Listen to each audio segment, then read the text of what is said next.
Welcome to the Blue Mountains Creator Blackmagic DaVinci Resolve Editing Workshop 102. We're going to look at how we can put shots together and create a final sequence, and also how we can add some titles and graphics to it as well. So let's start up again.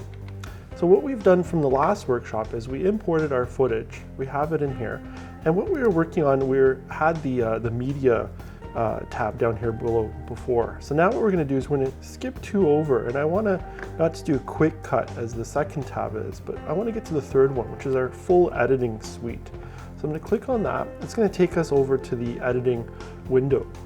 And with the editing window, we now end up with a couple of screens here. So our shots come here. So this is called our source window, and this is called our timeline or sequence window, right? So it's like our source, and traditionally it was even called the record window, what you're finally recording.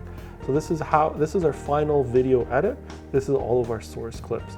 As we click on any of these different shots show up in our source window, and then we can decide what goes into this timeline that's going to be down here, and that timeline is represented up here on the right. So we end up with a left-right window idea. All of this is never destructive, so we're never affecting the original footage. We're just virtually linked to it on the hard drives, and then we're able to bring it in here, decide what we want to see, what we don't want to see, and make that into a final video.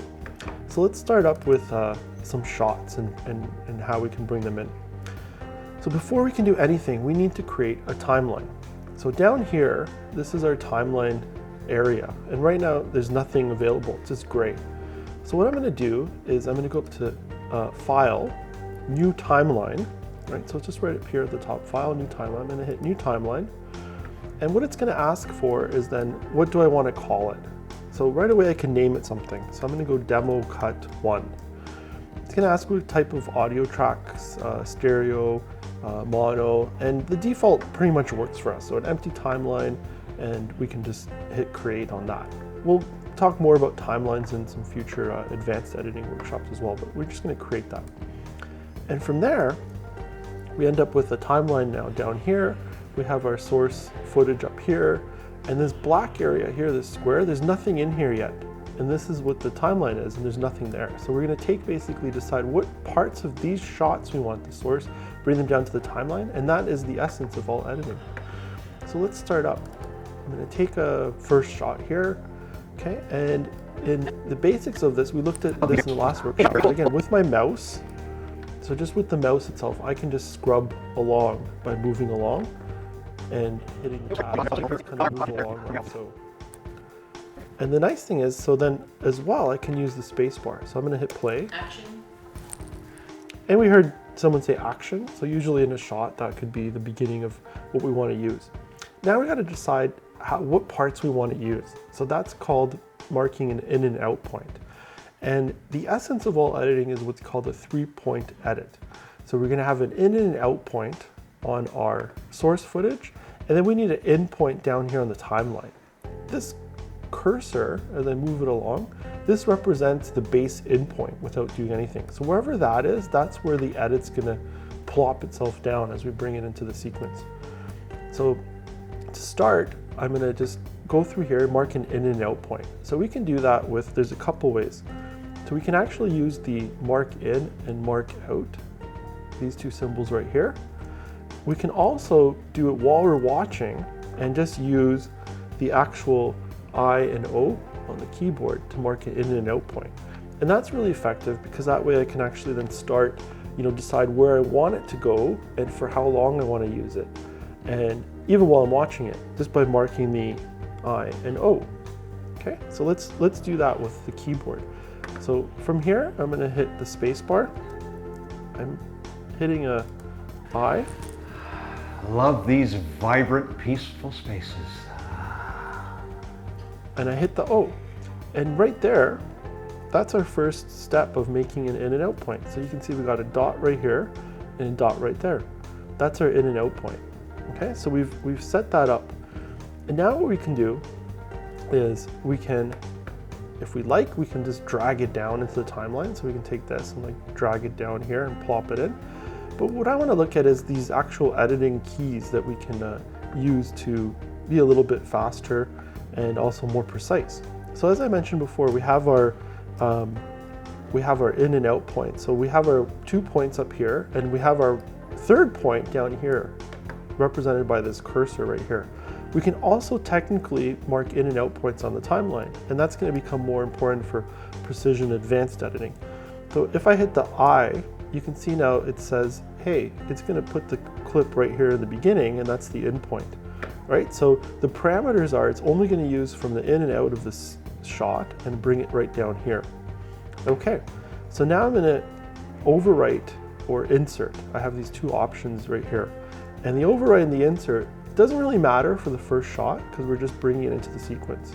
But it will matter, there's quite a difference in when we're adding more shots in between shots and how it acts. One is essentially a non-destructive type of editing that squeezes itself into the timeline, and the other one overwrites itself on top of whatever's there. So it's a bit of a difference in how we treat both of those. Okay, so I marked my in and out point, and now what I'm going to do is I'm just going to hit overwrite, and that can be done with the keyboard.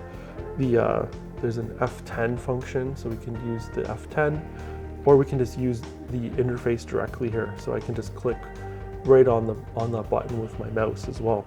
So I'm going to just do that, and it's going to bring it in.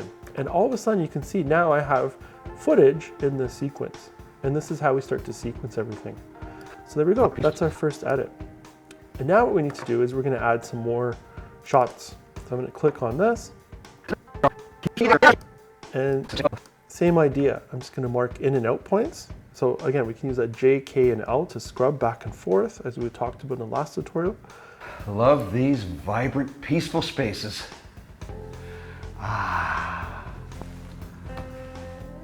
Hey Johnny, hope you're enjoying your after-school bilingual story time. Okay, so I'll go in and out there. So we're just kind of adding to what was done there. It could be any type of footage, right? So this is just a bit of a short film that was done. So we're just putting some shots together. And again, now I'm going to just go overwrite edit. And what happens is now it's brought itself down here, right? So I got shot 1, shot 2, and up here it's represented this way. Now if I click and change these shots, right, into another shot, you can see it's not affecting the right side. But what's playing back here is my actual sequence on the right. So that's my sequence window, right? And watch what happens. So now if I play it and hit spacebar on the timeline, right? So wherever, if I click my mouse there, I'm activating the timeline. Hit play. Love these vibrant, peaceful spaces. Hey Johnny, hope you're enjoying your after-school bilingual story time. Perfect, right? So we got shot 1 and 2, and that's the beginning of our sequence. So let's put in a third shot. There we go. Of our actor. Okay, so you can see we have different shot sizes. So I'm just trying to put something together visually interesting. So I'm gonna hit. And your hip-hop yoga for kids program, dear. Okay, so we got an in and out point there, right? So now, same idea, wherever our cursor is, right? So wherever this cursor line is, that's where it's going to bring the next shot down as I go into insert or overwrite. And at this point, I'm going to be able to show you guys what the difference is between the two. So I'm going to just overwrite to bring it down here, okay? And then what's really important is with most digital art software, the Command Z is the undo. So I simply hit Command Z on the keyboard, it will undo that cut and we can remove it, okay? So let's just redo that again. So I'm just going to bring that in there. So you can see we got 1, 2, 3. So watch what happens if I have the cursor right up here in between shot 1 and 2, right? And I have this shot here. Here's the difference now. So if I do an insert, it's going to bring it in and push the other 2 shots back. Okay, so Command Z to undo. Now look what happens if I do an overwrite. It just overwrites on top of shot number 2. So it essentially destroys what's there.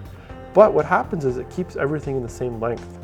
So again, the difference is in the insert, look, it pushes things and it moves everything by that shot length, makes the sequence longer, right? So we're actually expanding our sequence, but adding a shot in between, not destroying what's already there, right? So that's the big difference between the two. Okay, so that's essentially the beginnings of an edit. That's how we can start an edit. So now we got 1, 2, 3 shots, and we've created a short sequence. So I'm going to hit the space bar. We can play it back. I love these vibrant, peaceful spaces. Hey Johnny, hope you're enjoying your after-school bilingual story time. Oh, and your hip-hop yoga for kids program, dear. So that's our basic editing. We've been able to take 3 different shots, put them together into a sequence, and now they can play back as one finished video. Join me for the next session, and we're going to look at how we can start to edit these and trim them, expand them, and also how we can add some graphics on top. Please stay tuned and check out Workshop 103.